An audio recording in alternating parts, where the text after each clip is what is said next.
ചേച്ചി ചേച്ചിയെ എണ്ണയിപ്പിക്കാത്തൊന്നും പൊരിച്ചെടുക്കാനാണത്. അല്ലേ ചേച്ചി, എന്തിനാ ചേട്ടൻ ഇങ്ങനെ ഡെയിലി എണ്ണ തേപ്പിക്കുന്നത്? കുതിരശക്തി കിട്ടാനും യൗവനം നിലനിൽക്കാനും ഒരു വലിയ വൈദ്യം പറഞ്ഞു തന്നതാ. അയ്യോ, ശക്തി കിട്ടാ ഈ എണ്ണ തേപ്പിക്കേണ്ട കാര്യമൊന്നുമില്ല.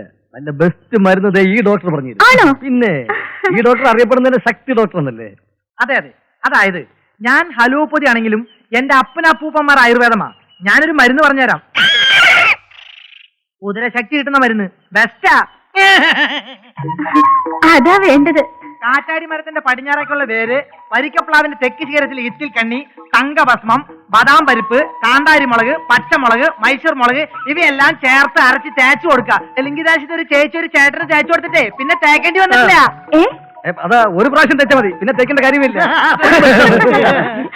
അതോടുകൂടി ആർക്കും വെക്കാം, എങ്ങനെ ഏത് സമയത്ത് വെക്കാം. അമേരിക്ക 2-3 സ്ഥലങ്ങളിൽ ഉള്ള ഉടുതുണി പണയം വെച്ച് കളിക്കുന്ന കല്യാണ സുഹൃത്തുക്കളെ ഈ പെൻസിൽ നാടകയുടെ അകത്ത് കുത്തുവാണെങ്കിൽ നിങ്ങൾക്ക് കിട്ടും, പുറത്ത് കുത്തുവാണെങ്കിൽ കമ്പനിക്ക് കിട്ടും. 5, 10, 20 എത്ര വേണമെന്ന് വെക്കാം. യാതൊരു മനസ്സിൽ നിൽക്കേണ്ട ആവശ്യമില്ല സുഹൃത്തുക്കളെ. 200 വരെ നിങ്ങൾക്ക് 200 വെച്ചാൽ